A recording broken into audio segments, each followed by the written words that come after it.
د نیوز پریس چینل لیدونکو سلام، وخت مو بخیر. ستړي مشه په موکړه تازه لاندو مهمو خبرونو ته.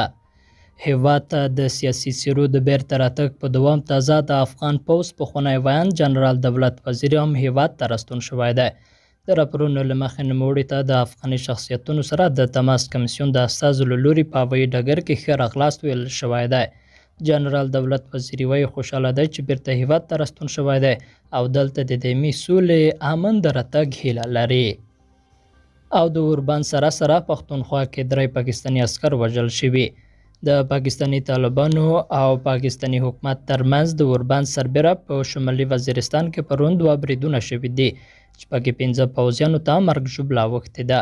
د پاکستان پوځ ویلي چې لومړی پیښه پرون د شمالي وزیرستان په منګروتۍ سیمه کې د امنیتي عسکرو پر پوسته باندې د وسلوالو د برید له امله رامنځته شوې ده چې په پایله کې 2 عسکر وژل شوي او یو بل ټپي شوی دی.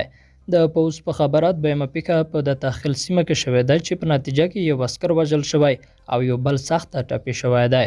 د دغو دواړو پیښو مسؤلیت کومې ډلې پر غاړه نه ده اخیستی. قدرمنو دوستانو، له ملتیا مو مننه.